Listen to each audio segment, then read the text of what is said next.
Last week in Michigan politics, the results of the state's presidential primaries are now in. We have all the numbers and the biggest takeaways from this key election.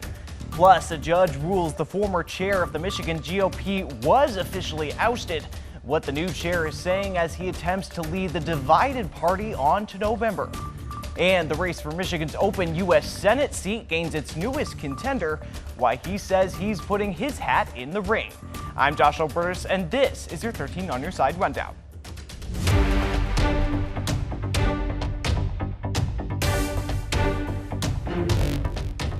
We start with your voice, your vote. After the presidential primary, we're taking a closer look at what those results mean. Here's a look at the final numbers. Donald Trump swept the Republican primary with 68% of the vote to Nikki Haley's 27%. And with no real challenger, President Joe Biden won the Democratic primary, 81% of voters choosing him. But 13%, more than 101,000, voted uncommitted as a protest to the administration's policy on the war in Gaza. Organizers of that protest are celebrating the outcome, saying voters are demanding President Joe Biden listen to their concerns. The votes are in for Michigan's presidential primary. In the Republican race, former President Donald Trump defeated former South Carolina Governor Nikki Haley by more than 40 points. On the Democratic side, a stronger than anticipated showing for the uncommitted option by those angered by President Biden's handling of the war in Gaza. We sent a very clear message to President Biden that this community here in Michigan needs him to change his policies before he comes and asks for our votes. In recent days, the Listen to Michigan campaign had signaled just 10,000 uncommitted votes would send a message to the administration. But in the end, it received more than 10 times that amount, with more than 100,000 votes statewide. In less than 2 weeks, and with a shoestring budget, by the way, we got over 100,000 votes that demonstrated that this is not just an Arab and Muslim issue, it's a people issue. While uncommitted had its largest margins in areas with larger Arab American populations like Dearborn, organizers heralding what they described as a multi-religious, multiracial, and multi-generational movement. We have had a diverse coalition behind the Vote Uncommitted movement. A coalition that was inclusive of the Jewish community, the Black community, the Asian American community, the young community, the old community, social workers, teachers, union workers, all who are saying that we are pro-peace and anti-war. All who are saying that we want a permanent ceasefire. Biden allies circling the wagons as results came in. In a statement out from her Fight Like Hell PAC, top Michigan Biden surrogate and state governor Gretchen Whitmer saying, quote, Michigan is proud of its rich diversity of backgrounds, ideologies, and cultures. It goes on later to say, quote, in Michigan, it's time to come together and go full steam ahead to November for Joe Biden and Kamala Harris. And we will continue getting out the word every day about what's at stake. The statement did not make specific mention of the protest vote. Well, as the results from the primary came in, other top Democrats reacted as well. The number of uncommitted votes, some activists said, was a resounding message to the president about the war in Gaza, but party leaders said Joe Biden will beat Donald Trump in November. We at the Michigan Democratic Party know how to beat Donald Trump. We've done it before, and we're going to do it again. Everyone here knows just how high the stakes are for this next election. It's no surprise to anyone that another Trump presidency would be a disaster for Michiganders and the values that we all hold dear. We will do the work that's necessary to send Joe Biden and Kamala Harris back to the White House this November to defend our democracy and fight for our most fundamental freedoms. From Lansing to Washington, Democrats have delivered for Michiganders time and time again. And ahead of the primary, more than 1 million Michiganders cast their ballots before Election Day. Secretary of State Jocelyn Benson talked about Michigan's first statewide experience with early voting. People had 9 days to cast their ballots early. Benson said during that time, more than 78,000 people voted early. On top of that, as of Monday morning, she said more than 970,000 voters had returned their absentee ballots. She said overall, compared to 2020, that's a 13% increase of pre-election day voting. The robust early voting turnout shows that Michigan citizens are engaged in this process and are making sure their voice is heard. And it shows that Michigan voters, when they have options to vote, they embrace those options. Amended our state constitution. Based on what's happened in other states with early voting, Benson expects the process to become more popular as voters become more aware of it. As for the cost of early voting, the secretary says they are still calculating the numbers, but expect with time it will become less expensive. Kent County is seen as one of the top counties to watch in the country for elections throughout the year. There's been a gradual shift in Kent County over time, trending more Democratic, in large part due to many of the all-important suburban areas. This means that issues that are top of mind for these suburban voters are likely going to be key for different campaigns' messaging. We asked the member of Congress representing Kent County what she's heard those issues are. She said some of those issues include immigration, local gun violence, but one she said comes up most of all. The number one thing that we are still hearing about, Josh, is the economy. You know, a lot of people are beginning to feel things coming back, and you know, they're recognizing they might have a little bit more in their bank account. Gas prices are down, but you know, they're still feeling the economic pinch. You know, things like medical bills, things like the cost of prescription drugs. And Kent County finds itself in a unique position among the electorate with a makeup of voters that reflects the country as a whole. 13 on your side's Juliet Dragas sat down with political science professor Doug Copeman of Calvin University in Grand Rapids to discuss the importance of the county at the national level. Talk about the importance of Kent County. Well, for two reasons. One, it's been a swing county. It has really moved toward the Democratic Party. Two, it has a bunch of demographic groups that are very much like the demographic groups nationwide that are switching back and forth between the two parties. Sort of working class in Wyoming and the southwest part of the county becoming more Republican, and then upper income suburbs and families and communities like East Grand Rapids and Ada becoming more Democratic. So everything happening nationwide is happening in Kent County. That's what makes it interesting. 4 years ago, Joe Biden took Kent County by more than 22,000 votes, 52% to close to 46%. So what do you think are the main factors behind this trend?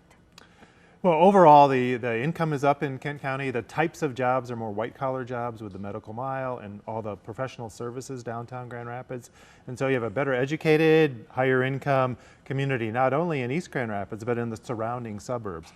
And all the demographic trends have those groups voting more Democratic and less Republican, as the Republican Party attracts more people not in that demographic. So, yeah, let's get into some specific Sure. there. And let's talk about our suburban counties as well, about the shift in voters and voting habits there. Sure. All of the counties, it's interesting, counties outside of urban areas have become much more like each other and much more uniformly Republican.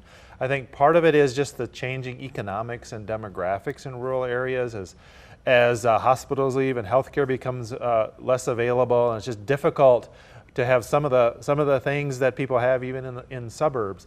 That radicalizes and makes it more populist and probably more opposed to what's going on in the establishment, and they tend to vote for a Trump-like Republican in the rural areas. Josh also talked about the changes in Ada Township and East Grand Rapids, historically Republican. Now you just told us a little bit why that shift, but talk a little bit more about both Ada and East again. Sure. The interesting thing about Kent County is that it has these demographic pockets that are nationwide importance, but you see them in such a concentrated area here. Ada, upper income, more, outer ring suburbs, more tied to the global economy because of the airport and just because of industry there. It very much of a global world, well-educated group. The demographic, it trends democratic now increasingly as the Democratic Party has kind of changed its agenda as well. What about West Michigan in general? Are you seeing any changes in the way voters think? You do. You see it in these different pockets. It's less isolationist in some areas. The religious factor is probably lesser than it used to be. The religious factor tended to have moderates in both parties, and now we have some additional extremism probably in both political parties, the Republican Party and the Democratic Party, which is more like the rest of the country. West Michigan's less unique than it is in some ways than it was before. And for many Michigan Republicans, Tuesday's election results were upstaged by a court decision that afternoon. A Kent County judge ruled the state GOP legally ousted its former leader, Christina Caramo, making Peter Hoekstra the official chair. Caramo had argued that the vote to remove her in January was not official or legal. She was sued by members of the Michigan Republican Party after she refused to step down. At an election night watch party Tuesday night, Hoekstra said that despite differences between the different factions of the Michigan GOP, the Republican Party must stay focused on winning in November. This is not about me, okay? It's not about Christina. This is about winning in November. Those folks who want to join the Republican Party, who want to help elect Donald Trump as president, help elect a Republican for the Senate, fight for our congressional candidates, fight for the State House. They are welcome to be a part of our efforts. And Caramo sought on Thursday to suspend the court's ruling. That motion was denied by the Michigan Court of Appeals. This week, another high-profile name announced he's getting into the race for Michigan's U.S. Senate seat. Former West Michigan Congressman Justin Amash announced he will seek the Republican nomination. We spoke with Amash the day he announced his run about why he's in. With the end of presidential primary season in Michigan, it's all eyes to August as state and federal races are set to heat up in the months ahead. Today, the race for Michigan's open U.S. Senate seat gaining its newest contender, former GOP Congressman Justin Amash. I feel very strongly that I'm in the best position to win both the Republican primary and the general election. Amash was first elected to the House as a Republican in 2010 amid a larger Republican wave, serving there for 10 years. They know in me, they have someone who will go fight for them, make sure that the bills are being read, make sure that people can be a part of the process. People they elect at home can be a part of the process. He later left the GOP in 2019 after calling for the impeachment of former President Donald Trump, ultimately retiring from Congress after the 2020 elections. We need to have someone in there who's going to be actually independent-minded, who has a voting record of being independent-minded. And when I served in Congress, as a Republican, I was one of the most independent Republicans to serve there during my entire tenure. Amash will join a crowded field of candidates vying to take the place of outgoing Democratic Senator Debbie Stabenow.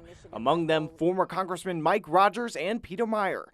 And while he's identified as a libertarian since leaving the GOP, Amash said his run for the Republican nomination is based in a system that he says makes it difficult to run third party. You should vote for me because you agree with the things I'm talking about, you agree with my voting record, you agree with my principles. That should be true of everyone you elect to office.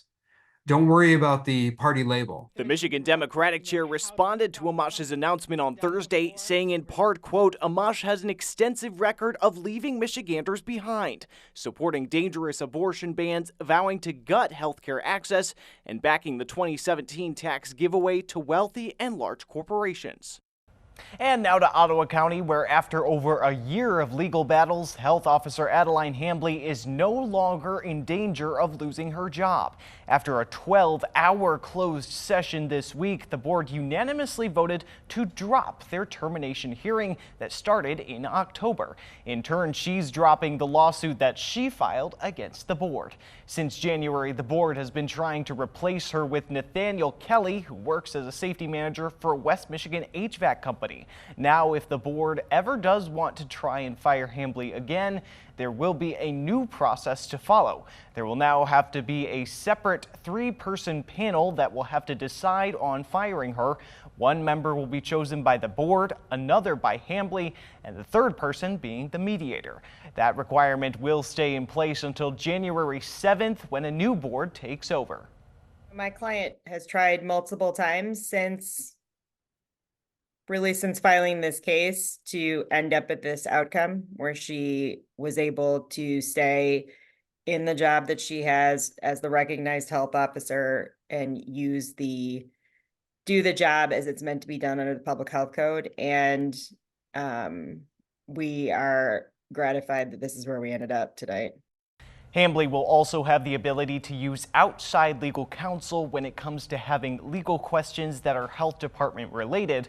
The county will also be paying for Hamley's attorney fees. And an investigation into alleged misconduct by Michigan State University trustees is complete, and now the results suggest actions be taken against 3 trustees. The 60-plus page report by a Washington, D.C. law firm says trustees Rima Vassar and Dennis Deno did violate some university policies and suggests Governor Gretchen Whitmer should remove them. It also says trustees Brianna Scott, who made a number of allegations against Vassar, including bullying, should be censured for revealing privileged legal information. The report also says the board should consider developing new compliance guidelines for trustees regarding behavior and conflict of interest. And at the state capitol, there's proposed legislation in the State House to protect the lives of tow truck drivers. The blue light bill would allow tow truck drivers to put blue flashing lights on their vehicles to make drivers more aware of emergency scenes. Right now, only law enforcement vehicles are allowed to have these kinds of blue lights. 13 on your side's Micah Cho has an update from a West Michigan tow truck driver whose son is the inspiration behind this bill. They're at almost every crash, pileup, or breakdown on the side of the road or highway. Tow truck drivers, you could call them part of the first responder group. Give us the same, courtesy that you would the police. Matt Spencer is a second-generation tower working out of Hastings with years of experience helping stranded motorists, rain or shine. As of right now, police are the only emergency vehicles in the state of Michigan to run red and blue lights. But there's efforts to change that in Lansing. Representative Gina Johnson, who represents Michigan's 78th district in the State House, has introduced House Bill 5418, which would allow tow truck drivers or wreckers to run blue flashing lights when working in an emergency scene. You add another contrasting color, and it raises the level of seriousness of something's going on, I need to do this. It's also known as Keegan's Law, an homage to Keegan Spencer, a third-generation tower who was hit and killed on the side of M6 near Caledonia in November 2023 when he was outside of his wrecker with his flashing emergency lights on. His daughter was in the passenger seat of the truck, and Keegan was Matt's son. It's not just blue and red.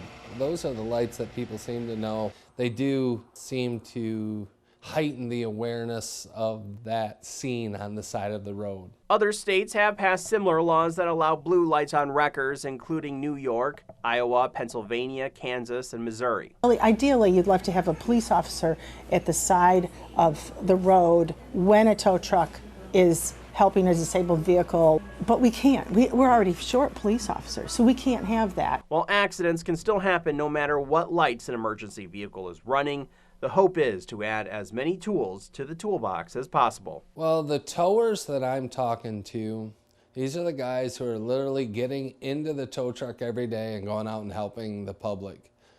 They're tired of reading about their brothers and sisters that are fallen on the side of the road. 13 on your side, I'm Micah Cho. And that's the rundown for your week in Michigan politics. Be sure to keep up with all the top political stories of the week, both on air and online at 13onyourside.com. We'll see you next week.